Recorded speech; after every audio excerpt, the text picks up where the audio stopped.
Hey everybody, my name is Titouan and in 2023 I hiked the Pacific Crest Trail.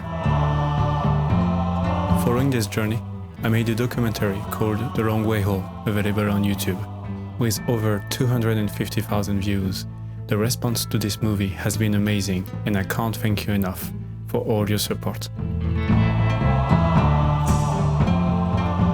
You asked me a lot of questions about the creative process behind this film, as well as my experience on the PCT, so let's get to it and answer some of them. What camera gear did you use to record this journey? One of the biggest concerns when going on a thru hike is to keep the weight of your backpack as low as possible, since you will be carrying it for months. So obviously I couldn't bring all the gear that I wanted to, and had to get creative with the few that I had. The camera I used on the trail was the Sony a7S III. As far as lenses, I used the Sigma 24-70mm f2.8 with an ND filter from Pro. It was a great lens to get both wide angles and close-ups. I also used the Sony 14mm f1.8 to shoot time-lapses at night. In addition to that, I carried the Peak Design travel tripod to set up shots in which I was in front of the camera, and I used a Rode shotgun microphone to capture audio. As far as storage and battery, I used a total of 14 SD cards and brought along 4 batteries, which was more than enough to last long stretches between towns. Was it difficult to find motivation to film? Not really. I love capturing my experience on the trail, and although there were days where I was tired, I knew that the end result would be worth the extra steps.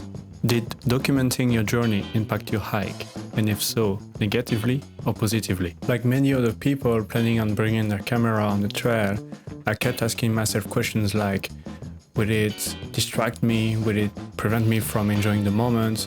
Or will it bother others around me? But after finishing the trail, I can say with confidence that documenting my journey definitely impacted my hike in a positive way. Being creative is my passion, and being able to capture all these moments, for me, was a gift. I didn't get wrapped up in trying to capture everything and was able to put down the camera when needed. In the end, I realized that filming and photographing actually added to my experience and made me feel more present.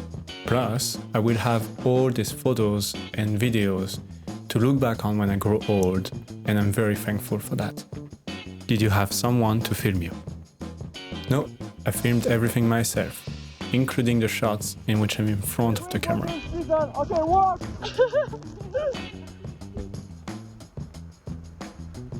How many times did you have to set up your camera, walk in front of it, and come back to get it? A lot.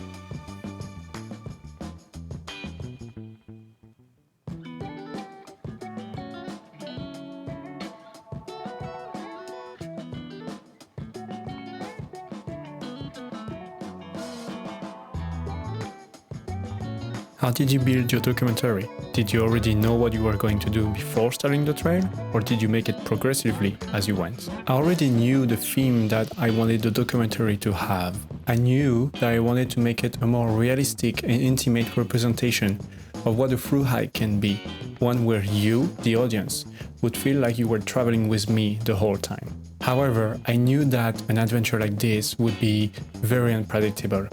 And so, although I had a theme in mind, I stayed creatively flexible and let the story develop as it happened in front of me, day after day. Then in post-production, I used Milanote, an application that allowed me to organize my thoughts and create a storyboard, which helped me build a compelling movie.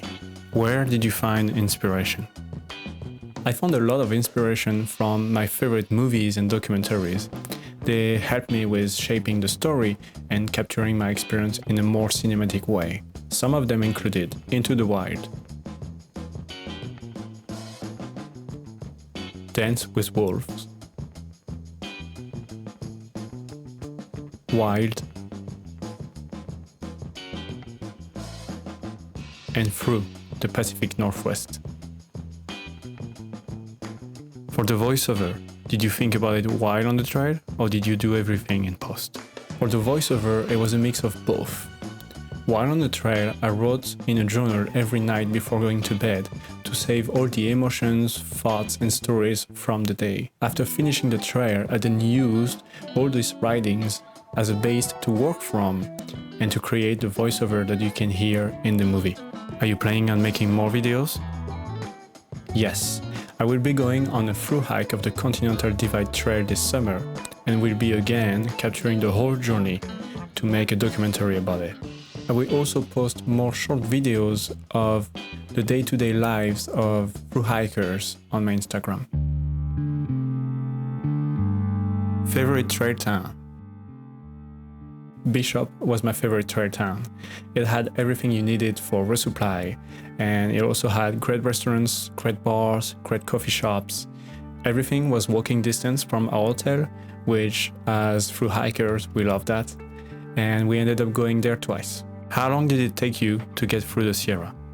I entered the Sierra on May 26, and it took me and my trail family about 35 days, including 0 days, to reach Sonora Pass, the end of the Sierra. How heavy was your pack in the Sierra?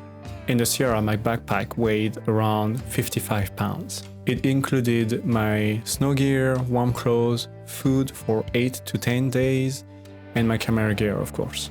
Scariest moment from the Sierra. There were a lot of scary moments. We knew that by going through the Sierra in a high snow year, we would face many dangerous situations that we were not properly prepared for. Every day presented a risk, whether it was walking across icy and steep traverses, crossing raging rivers, or even navigating through the snow without getting lost. But if I had to pick one moment, it would be my 20-foot fall sliding on the side of a mountain, which ended in rocks. I was very lucky that I fell on my backpack and got out with only a few cuts and bruises. Most underrated stretch of the trail. To me, Northern California was a little bit underrated.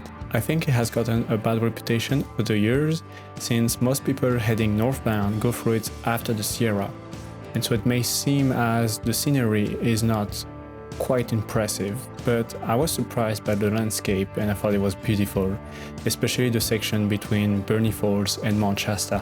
What's your top piece of advice for aspiring PCT hikers? Just go with the flow, be in the present moment. Don't try to plan every little detail before even stepping foot on the trail. A through hike is so unpredictable, so embrace the uncertainty because this is what makes this adventure so exciting. You're gonna have good days and you're gonna have bad days. The trail is gonna challenge you in ways you cannot imagine and even less prepared for. It is going to take you so far out of your comfort zone that if you let it, by the end of this journey, you will have become a stronger and more resilient human being. So stop overthinking it and enjoy the ride. I hope this answers all your questions, but if you have more, feel free to ask me on my Instagram or down in the comments. See you on the trail.